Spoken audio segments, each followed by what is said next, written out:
Hi friend, मैं आपका मित्र उपेंद्र ठाकरे स्वागत करता हूं अपने यूट्यूब चैनल जीएस मंथन 88 पे।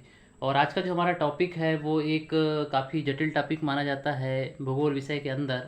और जिसका हम ये कह लें कि ये काफ़ी कॉम्प्लेक्स प्रोसेस होती है या कॉम्प्लेक्स टॉपिक है। हम लोग ये कह लें भारत का जो मानसून है ये जनरली बच्चों को समझ में आता नहीं है इसमें, और इतनी सारी चीज़ें हो जाती हैं कि बहुत हौच पौच हो जाता है। लेकिन आज मैं बहुत ही सिंप्लीफाई करके और बहुत ही सिंपल तरीके से मैं आपको भारत का मानसून पढ़ाऊँगा, समझाऊँगा। तो शुरू से लेकर अंत तक मेरे साथ मेरे वीडियो में बने रहिए। और ज़्यादा देर ना करते हुए हम सीधे अपने टॉपिक पे आते हैं और अपना टॉपिक स्टार्ट करते हैं भारत का मानसून। वैसे भी भारत के मानसून को भारत का वित्त मंत्री या बजट मंत्री कहा जाता है, क्योंकि यह पूरे भारत के बजट को डिसाइड करता है। तो इसके बारे में हमको बड़े विस्तार से पढ़ना होगा और समझना होगा। तो सबसे पहले यहाँ देख लीजिए, ये आपको पूरे वर्ल्ड का मैप दिख रहा है। ये आपको अफ्रीका नज़र आ रहा होगा, ये यूरोप है, और ये एशिया, और इसमें आपको भारत नज़र आ रहा होगा। और ये है ITCZ। ITCZ हमने पढ़ाए थे इससे पहले आपको, इंटर ट्रॉपिकल कन्वर्जेंस जोन।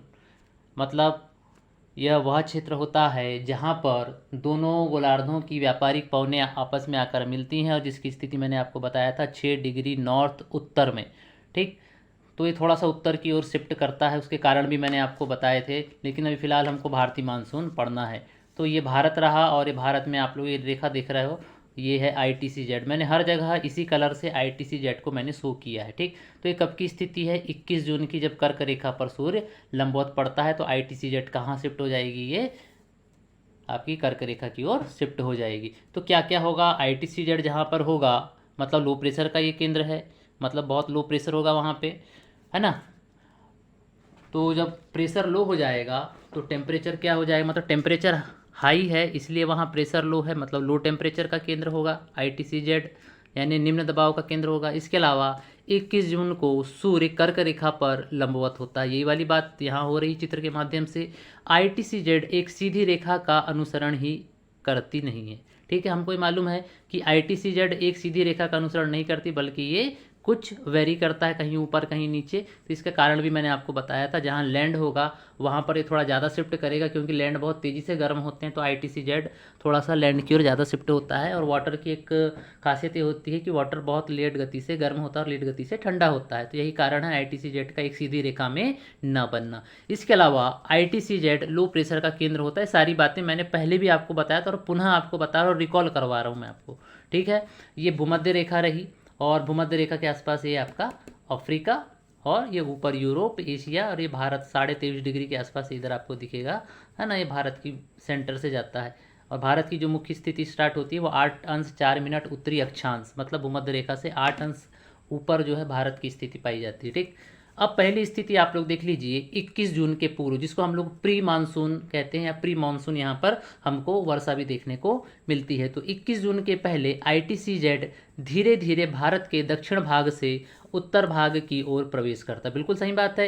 21 जून के पहले भारत जो है, ITCZ जो है वो धीरे धीरे धीरे धीरे करके भारत के दक्षिण भाग से उत्तर भाग की ओर प्रवेश करना प्रारंभ करता है। इसके अलावा ITCZ भारत में दक्षिण उत्तर जिन जिन स्थानों में प्रवेश करता है, मतलब दक्षिण से उत्तर जिन जिन स्थानों में प्रवेश करता है, वहाँ अरब सागर व बंगाल की खाड़ी के कारण स्थानीय वर्षा हमको देखने को मिलती है। ऐसी स्थिति में वर्षा देख लेते हैं।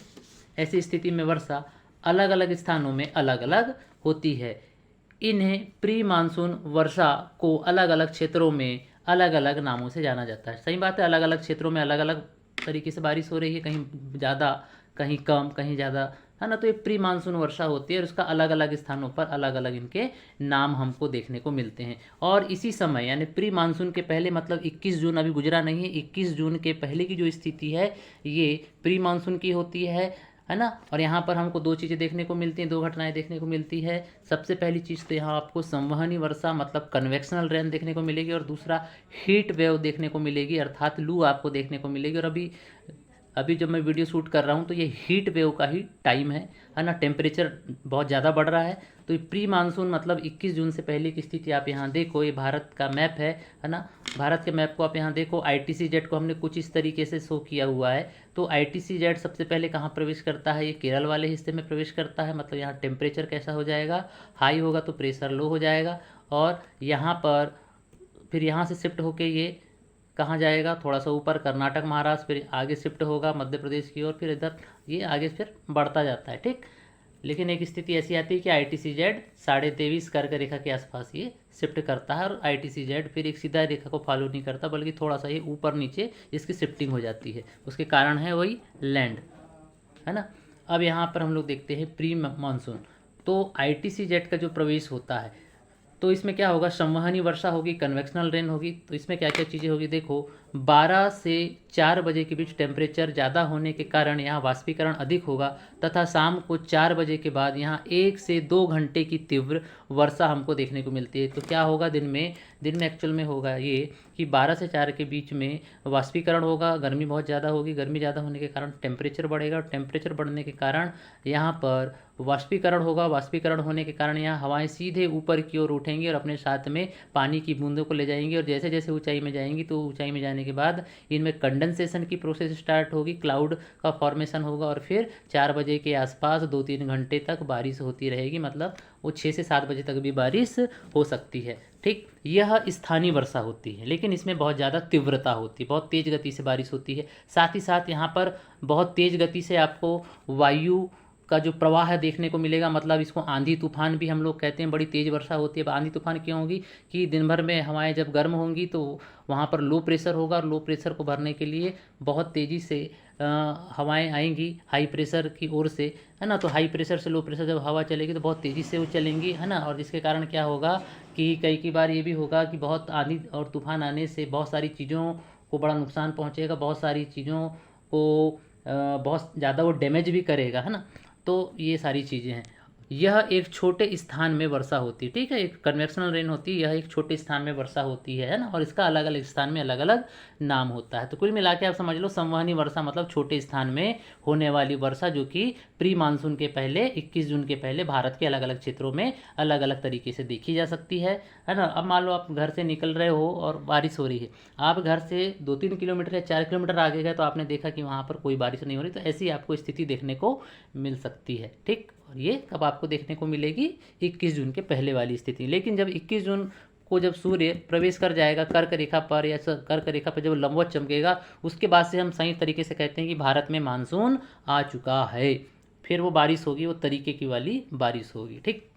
यहाँ लिखा है कि यह एक छोटे स्थान पर वर्षा होती है, इसको आंधी और तूफान आता है इसमें, ठीक।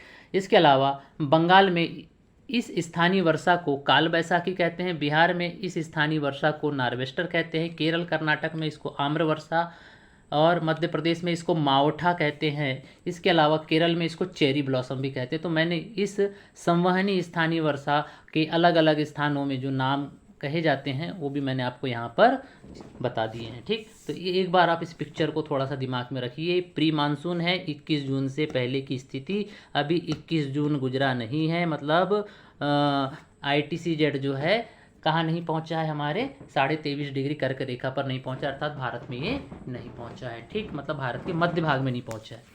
अब यहाँ से हम लोग थोड़ा सा आगे बढ़ते हैं और देखते हैं हीट वेव या लू, या जिसको हम गर्म लहर कहते हैं, क्या होती है। एक्चुअल में 12 से 4 बजे के बीच में क्या होता है कि बहुत तेज़ गति से गर्म हवाएं चलती हैं, है ना।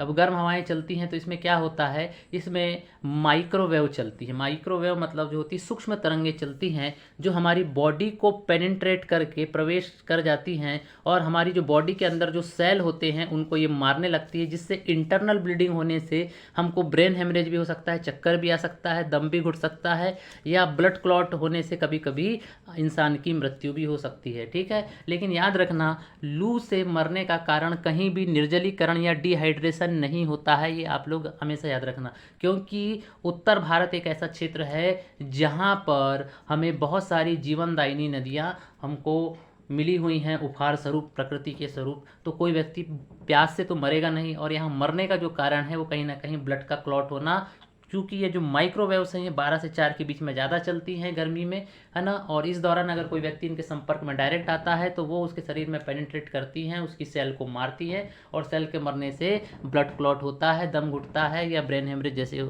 समस्याएं आती है। और कभी कभी अत्यधिक अगर स्टेज हो गया, इंटेंसिटी बढ़ गई, तो ऐसी कंडीशन में इंसान की मृत्यु भी हो सकती है। ठीक, डिहाइड्रेशन या निर्जलीकरण से मृत्यु नहीं होती है, बात हमने बता दी आपको। लू से बचने के उपाय, शरीर जो है आप कपड़े से कवर करो। ठीक है, जब भी आप घर से बाहर निकलते हो इस टाइम पे 10 से 12, 12 से 4, तो घर वाले कहते हैं कि भैया अपना जो फेस है, अपने शरीर को थोड़ा कवर कर लो, ताकि जो वो हीट वेव है उसके जो उसकी इंटेंसिटी है वो थोड़ी सी कम हो जाए और आपका जो सेल जो डैमेज हो रहे हैं वो डैमेज होने से बच जाए। तो इसके लिए उपाय ये है कि कपड़े से आप अपने शरीर को कवर करें, मुख को कवर करें। इसके अलावा पानी ज़्यादा से ज़्यादा पिएं आप, ठीक, ताकि आपके शरीर का टेम्परेचर और बाहर का टेम्परेचर पसीने के माध्यम से इक्वल हो जाए। ठीक, तो इससे आप बच सकते हो। इसके अलावा दूसरी स्थिति क्या होती है 21 जून की, जब ITCZ कर्क रेखा पर प्रवेश करता है। तो देख लेते हैं। जो थार का मरुस्थल है, यहाँ टेम्परेचर बहुत ज़्यादा हाई हो जाता है, जिसका कारण टेम्परेचर लो हो जाता है। ठीक, टेम्परेचर हाई हुआ तो प्रेशर लो हो गया, क्योंकि थार का मरुस्थल है। थार का मरुस्थल है राजस्थान में, ठीक है, पूरा रेगिस्तान है। यहाँ पर व्यापानिक पवन उत्तरी गोलार्ध में ITCZ के सहारे पहुंचकर अपनी मूल दिशा से विपरीत दिशा का अनुसरण करने लगती है। अभी मैं चित्र के माध्यम से समझाऊंगा, फिलहाल आप इस थ्योरी को समझिए। ठीक है, थार का मरुस्थल ऑलरेडी गर्म हो जाता है, क्योंकि मरुस्थल की एक विशेषता होती है, मरुस्थल पूरा लैंड होता है और मरुस्थल में रेत होती है। रेत की विशेषता होती है कि रेत बहुत तेज़ी से गर्म और तेज़ी से ठंडी होती है। थोड़ी सी धूप मिली तो वो गर्म हो जाती है। तो थार का मरुस्थल जो है वो थोड़ा सा क्या हो जाता है, ITCZ उस समय कर्क रेखा पर पड़ती है, तो मतलब ITCZ की जो पोजीशन है वो कर्क रेखा से भी ऊपर हो जाती है। थोड़ा सा थार के मरुस्थल और तिब्बत के पठार की ओर भी ये शिफ्ट हो जाती है। ठीक, क्योंकि थार का मरुस्थल एकदम लो प्रेशर का केंद्र बनता है, क्योंकि लैंड है, वहाँ पर रेत है, तो रेत गर्म होने के कारण टेम्परेचर बहुत ज़्यादा लो हो जाएगा और प्रेशर यहाँ पर एकदम टेम्परेचर हाई होने के कारण प्रेशर लो होगा। तो हमेशा याद रखेंगे, जहाँ भी टेम्परेचर हाई होगा वहाँ प्रेशर लो होगा। ये बार बार मैं आपको समझा रहा हूँ, बार बार समझा रहा हूँ कि टेम्परेचर हाई होगा वहाँ प्रेशर लो हो जाएगा। और साथ ही साथ क्या होता है कि दक्षिणी गोलार्ध की व्यापारिक पवन जब उत्तरी गोलार्ध में ITCZ के सहारे ऊपर पहुँचती हैं तो वो अपनी मूल दिशा से विपरीत दिशा का अनुसरण करती है, और जो व्यापारिक पवन दक्षिणी गोलार्ध में अपने बाएं ओर मुड़ रही थी, अब वह उत्तरी गोलार्ध में प्रवेश करने के बाद अपने दाईं ओर मुड़ने के लिए विवश हो जाती हैं और भारत के लिए यही दक्षिण पश्चिम मानसून का रूप ले लेती है। मतलब भारत के लिए यही दक्षिण पश्चिम मानसून बन जाती हैं। यह व्यापारिक पवन पूरा प्रशांत महासागर और पूरा हिंद महासागर पार करते हुए आएंगी, जिससे इनमें जल वाष्प की मात्रा अत्यधिक होगी और भारतीय मानसून अफ्रीका से टकराते हुए भारत में आएगा। अब स्थिति देख लीजिए, ये हमने बताया पूरे वर्ल्ड का मैप है, ये अफ्रीका है, ये भारत है ना, ये यूरोप रहा और ये पूरा यूरेशिया, रसिया वसिया, है ना। ठीक, तो ये भारत हो गया और ये स्थिति है 21 जून की। ये आपको ITCZ दिख रही है, कुछ इस तरीके से शिफ्ट हो जाती है। और ये कहाँ पर है, ये कर्क रेखा पर जब सूर्य लंबत है तो ITCZ कुछ इस तरीके से बन रही है, मतलब थोड़ा सा ये इधर भी शिफ्ट हो रही है ना। तो मतलब इधर थार का मरुस्थल है, इधर थार का मरुस्थल है ऊपर पे, और यहाँ पर ये तिब्बत का पठार है, तो ये यहाँ तक शिफ्ट हो जाती है। और आप देख रहे हो कि ITCZ जब ऊपर शिफ्ट हो रही है तो जो दक्षिण गोलार्ध की व्यापारिक पवन जो इस दिशा में जा रही थी, वो जैसे ही भूमध्य रेखा को पार करके उत्तरी गोलार्ध में आएंगी तो ये अपने मार्ग से भटक जाएंगी और इनकी दिशा होगी दक्षिण, और इधर से आ रही तो पश्चिम। तो यही भारत के लिए दक्षिण पश्चिम मानसून का काम करती है। यहाँ भी चित्र के माध्यम से देख लो, ITCZ ये रहा, यहाँ पर आपको थोड़ा सा इस स्थिति और ये ऊपर जाती है। मैं बता रहा हूँ आपको ITCZ की, ये थोड़ा सा इस तरीके से शिफ्ट करता है, ये इस तरीके से ये शिफ्ट करता है। यहाँ पर आपका तिब्बत का पठार है, यहाँ इसको भी शिफ्ट कर लेता है, और यहाँ पर ये आपका थार का मरुस्थल है, इस पर भी ITCZ शिफ्ट हो जाती है। मतलब ये कर्क रेखा से भी ऊपर ये शिफ्ट हो जाता है। थोड़ा सा आप लोग यहाँ ध्यान देंगे मैं क्या बोल रहा हूँ। ठीक, ये ITCZ में थोड़ा सा मैंने नीचे बना दिया, थोड़ा सा ये इसको मुझे ऊपर बनाना चाहिए था। मतलब 23.5 डिग्री कर्क रेखा पर ITCZ जब होती है तो वो थोड़ा सा ITCZ इस कर्क रेखा से और ऊपर थार का मरुस्थल और इधर जो है कहाँ तक चले जाती है, वो तिब्बत के पठार तक शिफ्ट हो जाती है। वैसी स्थिति में क्या होता है कि जो थार का मरुस्थल और जो तिब्बत का पठार है दोनों में एकदम लो प्रेशर होता है, और यहाँ पर क्या होगा, ये जो पवनें आ रही हैं ये ठंडी हैं, मतलब इनका प्रेशर हाई है, तो ये हाई प्रेशर से लो प्रेशर की ओर ये क्या होंगी, हवाएं चलने लगेंगी। मतलब ये थार का मरुस्थल इन हवाओं को खींचेगा और ये आपका जो तिब्बत का पठार है ये भी आपको क्या करेगा, इन हवाओं को खींचने का काम करेगा। और पूरा लैंड भी इधर गर्म हो चुका है, हमारे भारत का उत्तर का मैदान गर्म हो गया, सब गर्म हो गया। जब पूरा लैंड ही गर्म हो गया तो लो प्रेशर का केंद्र पूरे भारत में बन गया, तो ये इन हवाओं को क्या करेगा, बहुत तेज़ी से अपनी ओर खींचेगा। यहाँ लिखा हुआ दक्षिण की व्यापारिक पवन जैसे ही पार की उत्तरी गोलार्ध में आई तो ये इधर मुड़ गई, है ना। इधर मैं मंत्र पढ़ ले ला हूँ, हाँ, फिर खोपड़ी फोड़ डालूँगा। हाँ, इसके बाद आगे पढ़ने का, हाँ, इधर देखने का चित्र, बिड़ू लोग चित्र देखने का। ये है अपुन का हिमालय, है ना, ये पश्चिमी हिमालय है बिड़ू, ये पूर्वी हिमालय है बिड़ू। इधर पे तिब्बत का पठार है बोले तो, इसको प्लेटू आप तिब्बत कहते हैं बोले तो। ये है पूर्वांचल की पहाड़ियाँ या पूर्वी हिमालय, ये पूरा पूर्वी हिमालय है बोले तो, है ना। और आप देख रहे हो ये जो है पूरा भारत, इधर है हिंद महासागर, इधर अरब सागर, बंगाल की खाड़ी, इसको ये वाले को हम कहते हैं पश्चिमी घाट। और ये जो थोड़ा डिसकंटिन्यूअस में आपको नज़र आ रहा है इसको कहते हैं पूर्वी घाट, है ना। अब यहाँ से जो दक्षिण पश्चिम की व्यापारिक पवनें जो हैं, मतलब ये दक्षिण पश्चिमी मानसूनी हवाएं जो चल रही हैं वो क्या होती हैं कि ये पश्चिमी घाट में धमाधम बारिश कराती हैं। आपको यहाँ पे और कुछ चीज़ें भी बता देता हूँ, ये पश्चिमी घाट है, ये पूर्वी घाट है, इधर ये बंगाल की खाड़ी, हिंद महासागर, अरब सागर, पूरे मैप को अपने खोपड़े के अंदर घुसेड़ लेने का बोले तो। इधर है ये अरावली, ये है नर्मदा ताप्ती की घाटी, है ना। और अब आप देख रहे हो कि ये जो हवाएं हैं इस तरीके से शिफ्ट हो रही हैं, मतलब ये कुछ अरब सागर की शाखा के रूप में और कुछ बंगाल की खाड़ी की शाखा के रूप में बट जाती हैं। कौन, दक्षिण पश्चिमी मानसून दो भागों में बढ़ता है, अरब सागर की शाखा और बंगाल की खाड़ी की शाखा में। तो अरब सागर की शाखा से पश्चिमी घाट में बारिश होती है और नर्मदा घाटी में बारिश होती है। इसके अलावा ये जो अरावली है, अरावली में बिल्कुल बारिश नहीं होती, क्योंकि अरावली जो है इस दक्षिण पश्चिमी मानसून के एकदम समानांतर है, इसलिए हवाएं सीधे सीधे निकल जाती हैं, है ना। और फिर टकराकर ये हिमालय से टकराती हैं और फिर वापस ये इधर मुड़ जाती हैं, आपके पूर्वोत्तर की ओर मुड़ जाती है। लेकिन ये जो आपका पूर्वी घाट है ये भी समानांतर है, किसके समानांतर है पूर्वी घाट, ये भी आपकी दक्षिण पश्चिम जो मानसून है उनके समानांतर हैं, इसलिए हवाएं यहाँ से सीधे निकल जाती हैं और ये पूर्वोत्तर तक चली जाती हैं। पूर्वोत्तर टकराने के बाद ये फिर वापस इस दिशा में मुड़ती हैं।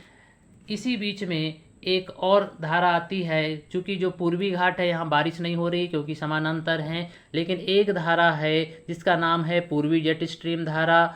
इसको मैंने सोमालिया की जेट लिखा है, ये मैंने गलत लिखा है, इसको मैं कट कर दे रहा हूँ। तो ये पूर्वी जेट स्ट्रीम क्या करती है, जो ये शाखा सीधे निकल रही थी और जो कि पूर्वी घाट में बारिश नहीं करा रही थी, इनको बोलती है अबे चलो इधर मेरे साथ और बारिश कराओ, तो ये इनको इधर मोड़ देती है। ये देख रहे हो इसकी दिशा को इधर शिफ्ट कर दिए, ये इसको बोलती है चलो भाई इधर धमाधम बारिश कराओ, नहीं तो तुम्हारी ऐसी कर दूंगा, बारिश कराओ। तो ये इधर बारिश करा रेला है, इधर पूर्वी घाट में, समझने का बिड़ू, है ना, मैं समझा रेला हूँ। इसके बाद सारी बातें आपको समझ में आ गई होंगी। कुछ शाखाएँ देख लीजिए। दक्षिण पश्चिम मानसून से किधर बारिश, पश्चिमी घाट में, अरावली समानांतर नो बारिश, है ना, सीधे हवा टकरा के इधर चले गई और ये हिमालय ने इनको इधर मोड़ दिया, तो इधर पूर्वोत्तर में बारिश होने लगी। लेकिन हमारा पूर्वी घाट बेचारा ये भी चूथिया टाइप का था, बोले तो यहाँ से हवा सीधे निकल रेली थी, तो निकल लेने के कारण क्या हो रेला था कि बारिश नहीं हो रेली थी। तभी एक मामू आया जिसका नाम था जेट स्ट्रीम, ये बोला अबे साले हरामखोर इति कन चलता है, तो ये इधर चल रहा है, इसके चलने के कारण पूर्वी घाट में बारिश हो रेली है। तो पूरा मानसून समझ में आ रेला होगा, आई होप आप लोगों को मैं ऐसी पढ़ा रेला हूँ आज, है ना। अब समझो, भारतीय मानसून के आगमन की दिशा दक्षिण पश्चिम है और यह दो भागों में बढ़ती है, अरब सागर की शाखा और दूसरा बंगाल की खाड़ी की शाखा। तो दो शाखाओं में ये क्या होता है, ये बट जाती है। अब हम लोग देखते हैं जो अरब सागर की शाखा है, इससे 65% बारिश होती है और बंगाल की खाड़ी से 45% बारिश हमारे भारत में होती है। अब इसमें जो होती है अरब सागर की शाखा में जलवाष्प की मात्रा जो होती कम होती है तुलनात्मक रूप से, और इसमें तुलनात्मक रूप से जलवाष्प की मात्रा ज़्यादा होती है। ठीक, दक्षिण से उत्तर की ओर आगे बढ़ने पर जलवाष्प में कमी होगी। यह शाखा बंगाल की खाड़ी में लगातार जलवाष्प प्राप्त करती रहेगी। मतलब जो अरब सागर की जो शाखा है इसमें जलवाष्प की मात्रा कम होती है, जबकि बंगाल की खाड़ी में तुलनात्मक रूप से जलवाष्प अधिक होता है, और यह दक्षिण से उत्तर की ओर आगे बढ़ने पर जलवाष्प में कमी होती जाएगी। ये अब आप लोग देखो चित्र में, ये जैसे जैसे ये अरब सागर की शाखा आगे बढ़ते जाएगी तो ये नमी को खोती जाएगी, और ये नीचे से मतलब उत्तर से दक्षिण से उत्तर की ओर जाने पर इसमें बारिश में कमी हो आएगी। लेकिन जो बंगाल की खाड़ी वाली शाखा है ये लगातार बंगाल की खाड़ी से जलवाष्प प्राप्त करेगी, वर्षा कराएगी, जलवाष्प प्राप्त करेगी, वर्षा कराएगी। इस तरीके से ये बात है, याद रखिएगा, है ना। इसके अलावा अरब सागर की शाखा से कहाँ कहाँ वर्षा होती है, तो पश्चिमी घाट में वर्षा होती है, नर्मदा ताप्ती घाटी में और पश्चिमी हिमालय में। एक बार फिर से देख लो कहाँ कहाँ बारिश हो रही है, अरब सागर से पश्चिमी घाट में, नर्मदा घाटी में, और आपके कहाँ वाले क्षेत्र में, आपका जो पश्चिमी हिमालय वाला क्षेत्र है यहाँ पर आपको बारिश देखने को मिलेगी। इतने एरिया में बारिश देखने को मिलेगी। इसके अलावा हम देख लेते हैं बंगाल की खाड़ी वाली शाखा से, तो इसमें हम लोग देखें, एक तो पूर्वी हिमालय में उत्तर भारत का विशाल मैदान है और पूर्वी घाट में, है ना, और ये पूर्वी जेट के सहारे होता है। हमने बताया कि पूर्वी जेट के सहारे, ये एक मामू आए पूर्वी जेट, इन्होंने बोले चलो भाई इधर और ये इनको बारिश दो पूर्वी घाट को, तो ये मामू बोला कि चल रहे मेरे साथ और बारिश करा, तो बारिश कराया इनने, है ना। तो ये बात आप लोगों को समझ में आ रही होगी। अब आगे बढ़ने का बोले तो पूर्वी हिमालय, उत्तर भारत का विशाल मैदान, पूर्वी घाट में वर्षा, पूर्वी जेट के सहारे। इसके अलावा तराई क्षेत्र में वर्षा। तराई क्षेत्र वह क्षेत्र होता है जहाँ पर नदियाँ जो होती हैं पुनः उत्पन्न हो जाती हैं, मतलब धरती के ऊपर आ जाती हैं, है ना। तो कभी जब हम लोग हिमालय के विषय में पढ़ेंगे तो हिमालय के बहुत सारे क्षेत्र हैं, तो उसको हम बड़े विस्तार से समझेंगे। खादर क्या होता है, बांगर क्या होता है, भावर क्या होता है और तराई क्या होता है, सारी चीज़ों को विस्तार से देखेंगे। तो अभी यहाँ से देख लीजिए भारत का नक्शा इस तरीके से, पश्चिमी घाट है, सबसे पहले वर्षा ये केरल में होती है। ये आपका भारत का हिमालय वाला क्षेत्र है जिसमें पश्चिम हिमालय सबसे कम वर्षा, पूर्वी हिमालय सबसे अधिक वर्षा, ठीक है, तो ये वाली बात है। और सबसे अधिक वर्षा यहाँ पे जो होगी ये बंगाल की खाड़ी की शाखा से होगी, किसमें, पूर्वी हिमालय में। और पश्चिमी हिमालय में जो बारिश होगी वो किसके सहारे होगी, वो अरब सागर की शाखा से होगी, जैसा कि हमने मैप में इससे पहले देखा।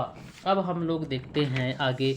आगे देख लीजिए, पश्चिमी हिमालय में कम वर्षा होती है अरब सागर की शाखा से, मतलब सबसे कम वर्षा का स्थान या जो क्षेत्र है यहाँ पर लेह लद्दाख। तो सबसे कम भारत में जो बारिश होती है लेह लद्दाख में, लद्दाख की राजधानी मतलब जो लेह है वो लद्दाख की राजधानी है। इसके अलावा हम लोग देख लेते हैं बंगाल की खाड़ी की शाखा। पूर्वी हिमालय में सबसे ज़्यादा बारिश होती है और यहाँ पर एक स्थान है मासिन राम, जो विश्व का सर्वाधिक वर्षा वाला स्थान है, और मासिन राम है मेघालय में। यहाँ पर बारिश होने का सबसे बड़ा कारण है कि जो मासिन राम है ये 3 पहाड़ियों से घिरा हुआ है। ये एक पहाड़ी है जिसका नाम है गारो, एक पहाड़ी है जिसका नाम है खासी, और यहाँ एक पहाड़ी है जिसका नाम है जयंतिया। तो यह तीनों पहाड़ी, गारो, खासी और जयंतिया, मतलब ये तीनों पहाड़ियों से घिरा हुआ है। इस कारण यहाँ मानसूनी हवाएं बहुत देर तक ठहरती हैं, रुकी रहती हैं, और इनको रुकने के कारण यहाँ बहुत समय तक बारिश होती है। लगभग पूरे साल भर यहाँ बारिश होती रहती है मासिन राम वाले क्षेत्र में। इसलिए सबसे ज़्यादा वर्षा वाला स्थान है पूरे विश्व के अंदर, भारत में नहीं पूरे विश्व में नंबर 1 में है ना। इसके अलावा हम लोग देख लेते हैं पश्चिमी घाट। अब पश्चिमी घाट किधर है, एक बार वापस मैप में चलिए, आपको मैप दिखा रहे हैं। मैप में देखिए पश्चिमी घाट कहाँ है, पश्चिमी घाट ये रहा, ये वाला जो क्षेत्र है आपका पश्चिमी घाट वाला क्षेत्र है। अब इस पश्चिमी घाट को हम लोग देख लेते हैं, इसकी संरचना, इसका साइड व्यू हमने देखा तो हमको देखा कि ये जो पश्चिमी घाट है पूरा, तो पश्चिमी घाट का ये पश्चिमी भाग है, ये पूर्वी भाग है। अब यहाँ से क्या होगा कि अरब सागर की जो शाखाएँ हैं इस पश्चिमी घाट के जो सहारे जो है, पश्चिमी घाट के सहारे धीरे धीरे धीरे करके जब वो ऊपर चढ़ती है, ऊपर चढ़ती हैं, ऊपर चढ़ने के कारण धीरे धीरे करके क्या होंगी, हमने पढ़ा है कि ऊंचाई के साथ साथ टेम्परेचर में क्या होता है, टेम्परेचर लो होता है, मतलब ऊंचाई में जाने के साथ यहाँ पर टेम्परेचर लो होगा। टेम्परेचर लो होने के कारण यहाँ पर संघनन की प्रक्रिया स्टार्ट होगी और बादलों का निर्माण होगा। इस साइड बादलों का क्या होता है, निर्माण होता है। तो इस पर्वत के इस वाले भाग में क्या होता है, बारिश होगी। क्या होगी, बारिश होगी। इसलिए इसको हम पवनाभिमुख क्षेत्र भी बोलेंगे। क्या बोलेंगे इसको, पवनाभिमुख क्षेत्र या विंडवर्ड साइड, मतलब जिस एरिया में या पर्वत के जिस हिस्से में बारिश हो रही है उसको हम बोलेंगे पवनाभिमुख क्षेत्र या विंडवर्ड साइड।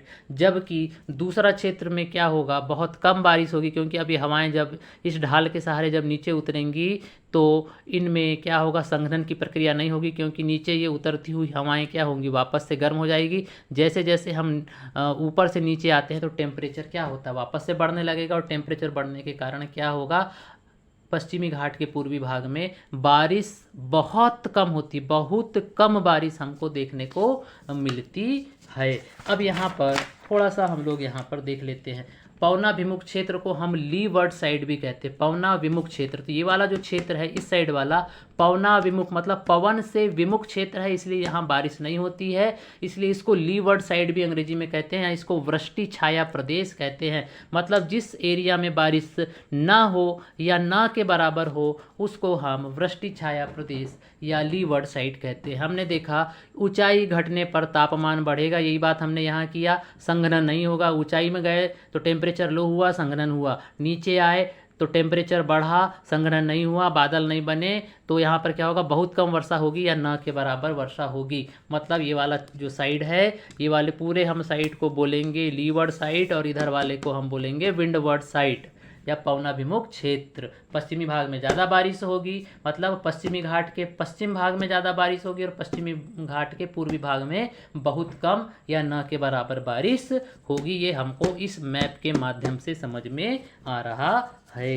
अब हम यहाँ से आगे की ओर देखते हैं।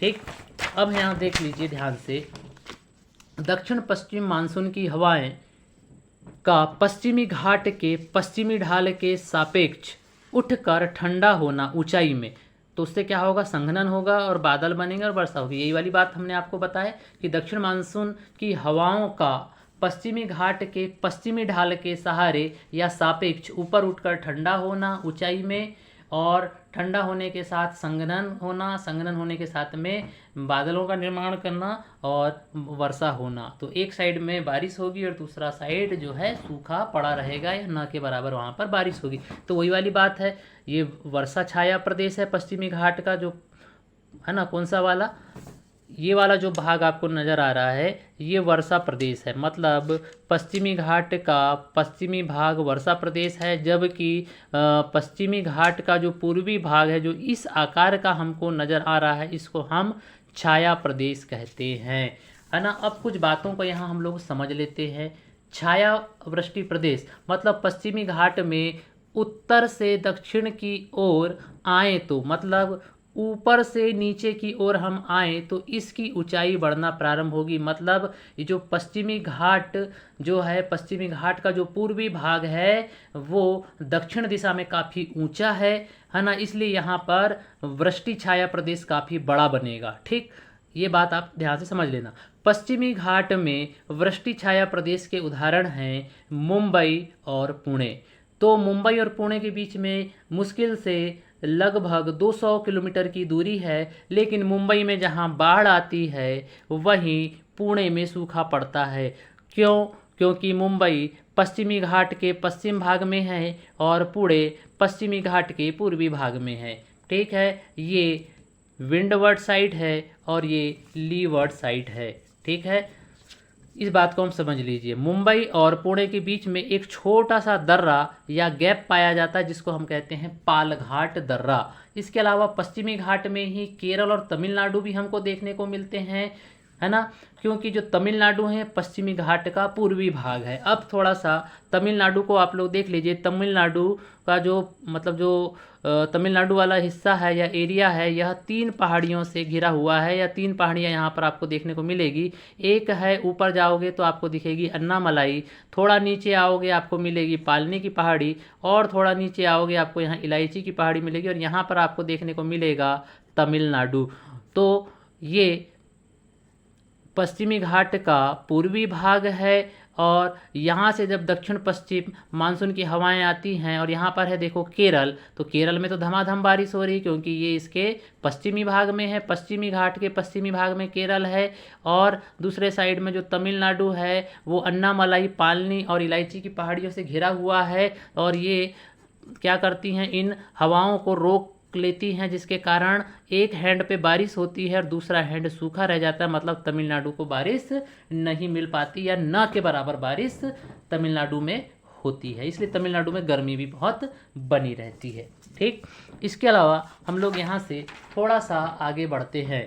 अब थोड़ा सा आगे बढ़ते हैं और यहाँ से हम लोग देखते हैं कुछ और चीज़ों को, है ना। आगे बढ़कर यहाँ से हम देख लेते हैं, देख लीजिए, तीसरा एक क्षेत्र बनता है तिब्बत वृष्टि छाया प्रदेश, यानी ये हिमालय के सापेक्ष। ये आपको दिख रहा है पूरा हिमालय, ये पश्चिमी हिमालय, पूर्वी हिमालय, और बीच में आपको यहाँ पर क्या दिखेगा, तिब्बत का पठार। मतलब ये जो दक्षिण मानसून की जो हवाएं हैं, इनको कौन रोक लेता है, ये पूरा हिमालय रोक लेता है। इनको कहाँ नहीं जाने देता, ये तिब्बत के पठार की ओर नहीं जाने देता, इसलिए तिब्बत का पठार जो होता है एकदम सूखा पड़ जाता है, याद रखिएगा, है ना। इसके अलावा ये तिब्बत का भारतीय मानसून में योगदान मैं आपको दूसरे तरीके से समझाऊंगा, है ना। ये थोड़ा सा ये पिक्चर गलत बनी हुई है, मैं इसको थोड़ा सा सुधार करके आपको आगे मैं समझाता हूँ, है ना।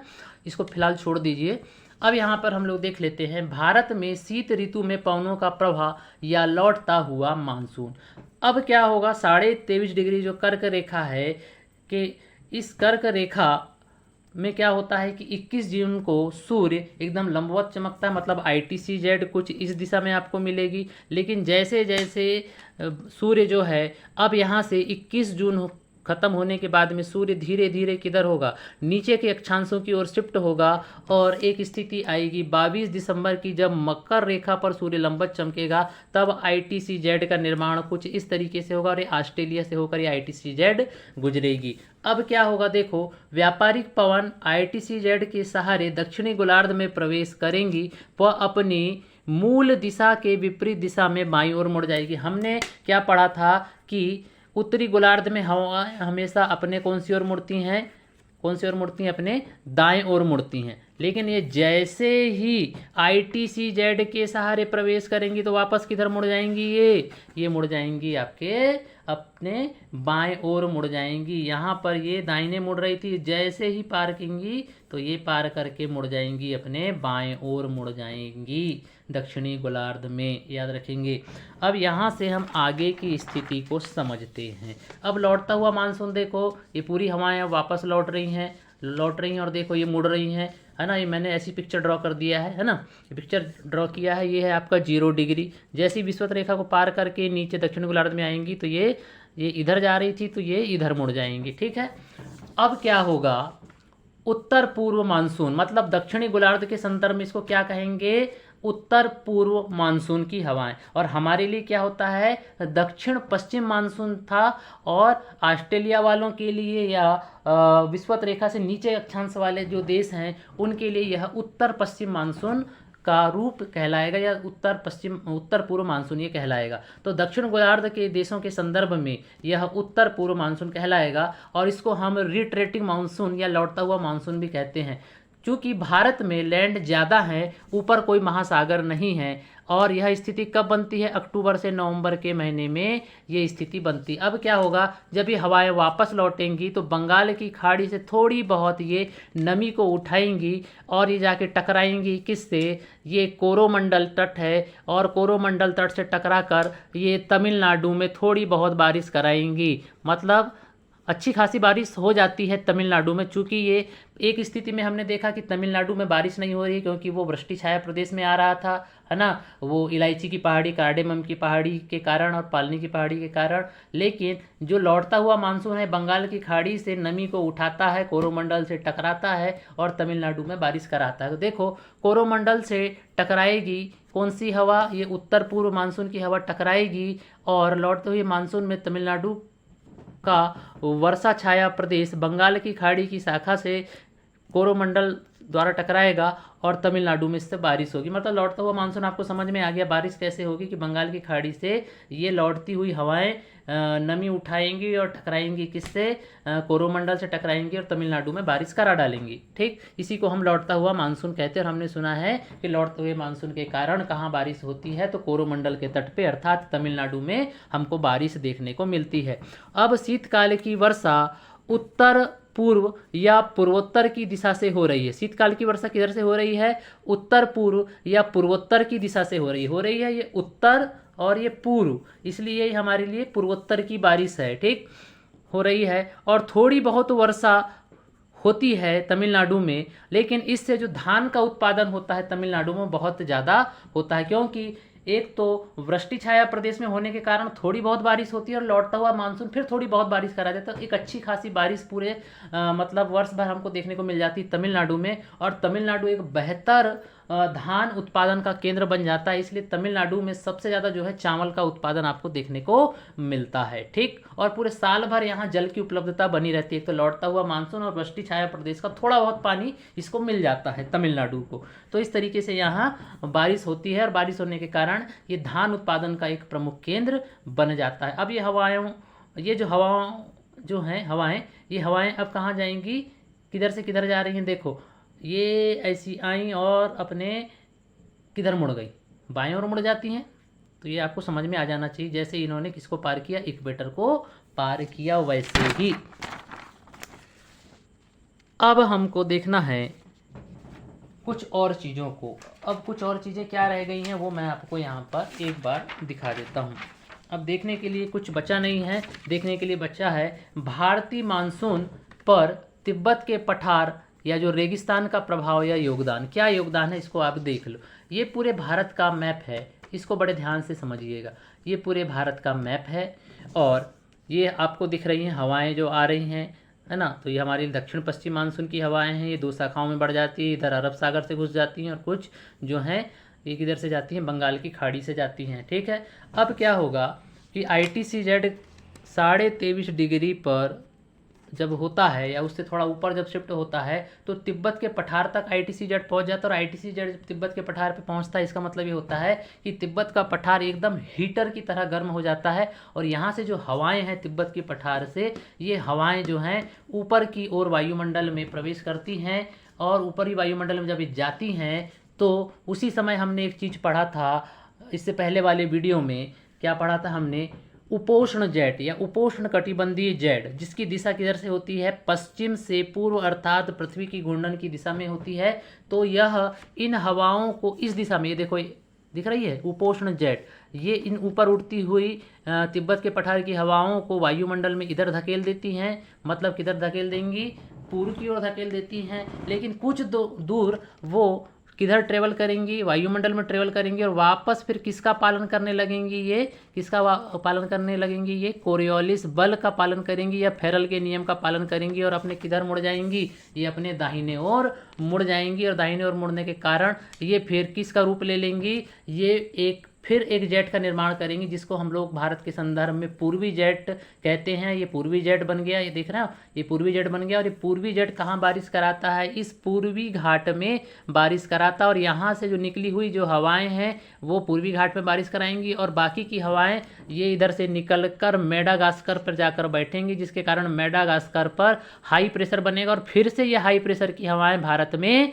चलेंगी और बारिश कराएंगी। तो ये एक प्रकार एक चक्र का यहाँ पर हमको निर्माण देखने को मिल जाता है और भारत में बारिश होती है। तो मेडागास्कर में हाई प्रेशर प्लस दक्षिण की व्यापारिक मानसूनी पवनें जो हैं ये सब भारत में अच्छी खासी वर्षा कराने का कारण बन जाती हैं। तो यहाँ देख लीजिए लिखा हुआ है ITCZ तिब्बत तक पहुँच जाता है और तिब्बत का पठार हीटर की भांति तपने लगता है और ऊपर उड़ती तिब्बती पठार की गर्म हवा उपोष्ण कटिबंधीय जेट के प्रभाव में यानी ऊपरी वायुमंडल में आ जाती हैं और यह उसके प्रभाव में पश्चिम से पूर्व गमन करती हैं, लेकिन आगे चलकर फेरल के नियम या कोरियोलिस बल के प्रभाव में वह अपने मार्ग से विचलित होकर पूर्व से पश्चिम की ओर बहने लगती हैं, जिसे भारतीय संदर्भ में पूर्वा जेट कहा जाता है। ये पूर्वा जेट आपको नजर आ रही है, जो कि कहाँ बारिश कराती है, पूर्वी घाट में, क्योंकि बंगाल की खाड़ी तो सीधे निकल जाती है यहाँ से शाखा, है ना, आगे बढ़ जाती है, यहाँ बारिश नहीं कराती है, बेचारा रोने लगता है पूर्वी घाट, मेरे को पानी नहीं मिला करके। तो इसकी मदद करने के लिए कौन आता है, ये पूर्वा जेट आती है और इन हवाओं को बोलता है चलो हराम खोरो इधर चलो और बारिश कराओ। तो ये बारिश कराती हैं इधर, है ना, और कोरियोलिस बल के प्रभाव में ये अपने मार्ग से पूर्व से पश्चिम बहने लगती हैं, जिससे भारतीय मानसून में पूर्वा जेट कहते हैं। यहाँ तक बात खत्म हो गई। जो भारत के पूर्वी घाट में वर्षा कराता है बंगाल की खाड़ी के शाखा के द्वारा, ये मैंने आपको बता दिया, तथा यह आगे जाकर अफ्रीका महाद्वीप के मेडागास्कर पर जाकर बैठती है, जिससे यहाँ हाई प्रेशर बनता है और भारत में लो प्रेशर। फिर से ये हवा वापस किधर से किधर ट्रेवल करती है, भारत की ओर। तो यहाँ पर एक पूरा साइकिल ये का निर्माण हो जाता है, साइकिल मतलब एक चक्र, है ना। उसके बाद फिर से एक चित्र और देख लीजिए यहाँ पे, है ना, मेडागास्कर में हाई प्रेशर और इससे भारतीय मानसून क्या हो जाता है, प्रबल हो जाता है। मतलब अगर तिब्बत का पठार अगर हीटर जैसे तप रहा है तो ये समझ लो भारत में अच्छी खासी बारिश होगी। और वैसे भी बारिश को छोड़कर तिब्बत के पठार को छोड़कर अन्य बहुत सारे फैक्टर हैं भारत में बारिश ना होने के। अल नीना, ला नीनो हमने आपको पढ़ाया था इससे पहले वाली वीडियो में, मैं उसकी लिंक अपने इस वीडियो के डिस्क्रिप्शन में डाल दूंगा, आप वहां से जाकर पुनः एक बार ITCZ को भी आप लोग देख लेना, अल नीनो ला नीनो को भी आप लोग देख लेना, तब आपको सारी चीज़ें समझ में आएंगी। फिर से एक बार चित्र देख लो, ये पश्चिम हिमालय, ये पूर्वी हिमालय, ये तिब्बत का पठार, ये ITCZ यहाँ तक चला गया। ITCZ के सहारे फिर वही कि ITCZ के सहारे क्या होगा, पेटियों का खिसकाव होता है ना। तो ITCZ क्या होते हैं, लो प्रेशर का केंद्र। सबसे ज़्यादा लो प्रेशर अगर कहीं होता है उस समय 21 जून के आसपास, तो वो होता है आपके तिब्बत के पठार में। और तिब्बत का पठार भारतीय मानसून में एक महत्वपूर्ण भूमिका निभाता है, क्योंकि यहाँ से ऊपर उड़ती हुई हवाएं भारत के लिए पूर्वा जेट का रूप लेती हैं और आगे चलकर वो मेडागास्कर में जाकर बैठती हैं। और मेडागास्कर में हाई प्रेशर होने के कारण भारत में जो लो प्रेशर क्रिएट हुआ है ये वापस से उन हवाओं को खींचता है और यहाँ पर एक चक्र का निर्माण होता है। और जो तिब्बत के पठार से जिन पूर्वा जेट का जन्म हुआ है वो पूर्वा जेट भारत के पूर्वी घाट में बारिश कराने के लिए जिम्मेदार होती हैं, जिसको मैंने आपको बड़े डिटेल में समझा दिया है। अब मिलते हैं फिर नेक्स्ट वीडियो में। जय हिंद, जय भारत।